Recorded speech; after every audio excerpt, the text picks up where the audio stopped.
जी बैठे हैं, कोई भी काम किसी का हो आप उसको बता सकते हैं, डायरेक्ट अधिकारी को भी कह सकते हैं। अधिकारी आपके काम को सुन करके वो करेगा। ज्यादा दिक्कत हो तो मेरे को भी बता सकते हैं, मैं भी सुनता हूँ।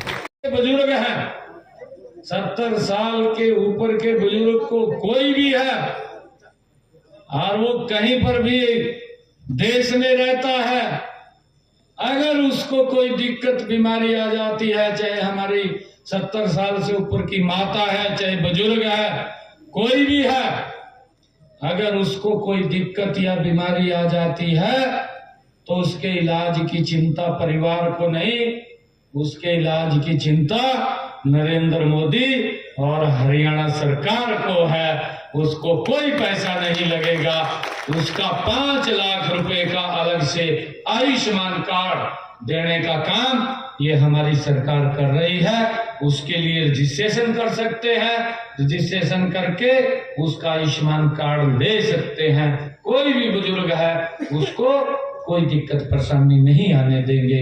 ये हमारी सरकार की मुखिया के तौर के ऊपर जिम्मेवारी ली थी।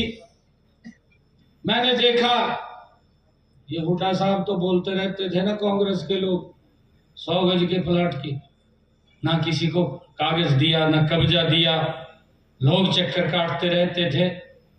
मैंने तुरंत अधिकारियों को कहा कि आप, मैं कार्यक्रम के अंदर आऊंगा और जो लोग ऐसे हैं जिनके पास अभी तक कागज कब्जा नहीं है वो देने का काम हमारी सरकार ने किया है। हमने ये बड़ी प्लानिंग बनाई है। आने वाले समय के अंदर अभी डेट देने वाला हूं, अधिकारी हमारे तैयारी कर रहे हैं। 100 गज के प्लाट देने का काम हमारी सरकार करेगी। मैंने कहा है कि एक समय के अंदर 1 लाख परिवारों को फर्स्ट इंस्टॉलमेंट के अंदर 100 गज का प्लाट देने का काम ये हमारी सरकार करेगी।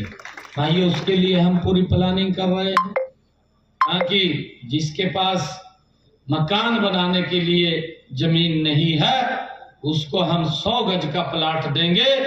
आदरणीय प्रधानमंत्री नरेंद्र मोदी जी ने भाइयों जो प्रधानमंत्री आवास योजना है उसके तहत उसको पैसा दे करके उसके ऊपर मकान भी बनवाने का काम ये हमारी सरकार करेगी।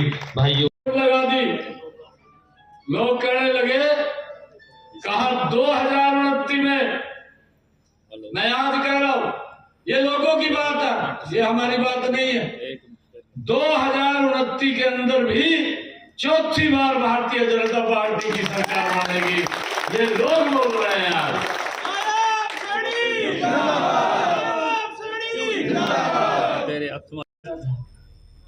12-1 बजता था, चैनल वाले आते थे, चैनल वाले बोलते थे, क्योंकि मीडिया दिल्ली से आता था, चंडीगढ़ से मीडिया आता था, वो कहा आपसे बात कर दिया। मैं कहा जी रात के 1 बजे के बाद बात करूंगा।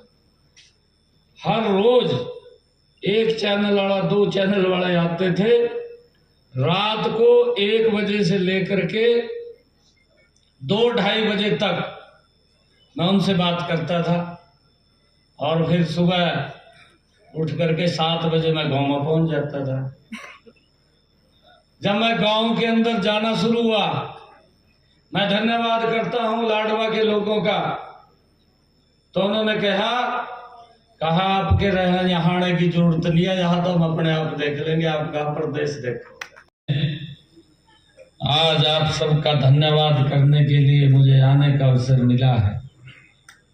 मातृशक्ति बैठी है, मैं मातृशक्ति को भी प्रणाम करता हूं और सभी महानुभाव का भी दिल से बहुत बहुत धन्यवाद करता हूं। आप लोगों ने, क्योंकि मैं तो एक दिन आया था यहां से, आप लोगों के बीच में आप लोगों ने भरपूर आशीर्वाद दिया और उसका परिणाम ये निकला कि हरियाणा में भारतीय जनता पार्टी की तीसरी बार नॉन स्टॉप सरकार बनी। वो रखी है इन 12 मांगों को जिस भी विभाग की है उसको भेज करके पूरा करवाने का काम करेंगे। आप सबको मैं बहुत बहुत बधाई देता हूं, शुभकामनाएं देता हूं। और मैं 20 लाख रुपया गांव के विकास के लिए देता हूं और जितना पैसे की आवश्यकता यहाँ पड़ेगी उस पैसे को भी यहाँ देने का काम करेंगे। कोई दिक्कत समस्या नहीं रहने देंगे, उस समस्या का समाधान करेंगे। आप सब इतनी सत्ता के अंदर आएंगे 8 तारीख के बाद डायलिसिस फ्री हो जाएगा और 8 तारीख के बाद हरियाणा प्रदेश के सरकारी हॉस्पिटल के अंदर अगर कोई किडनी का पेशेंट होता है उसको डायलिसिस कराना पड़ता है। पहले तो उसका 20-25 हजार महीने का डायलिसिस के ऊपर खर्च होता था, परंतु अब हमने निर्णय कर दिया कि हरियाणा के सरकारी हॉस्पिटल में किसी का भी डायलिसिस का कोई पैसा नहीं लगेगा। इन्होंने झूठ बोल करके सत्ता तो हथिया ली, लोगों के जो वादे किए थे उनके ऊपर पूरे नहीं उतरे। हमने ये भी कहा था कि हमने योजना बनाई थी कि 500 रुपए का गैस का सिलेंडर देंगे। जिनकी इनकम 1,80,000 रुपए है, 500 रुपया गैस का सिलेंडर देने का काम ये हरियाणा की सरकार कर रही है। हिमाचल की सरकार आज तक भी नहीं कर रही जहां कांग्रेस की है। कर्नाटक की सरकार नहीं कर रही है। 2 साल हो गए वादे किए को। और ये बोलते हैं कहा ईवीएम खराब है, कहा अरे ईवीएम खराब नहीं है, कांग्रेस वाले हो ये साफ कर दिया आप लोगों की नीतियों को देख करके। झूठ बोलते हैं। और हरियाणा के अंदर हमने पिछले दिनों ये कहा कि जो हमारे किसान पट्टेदार थे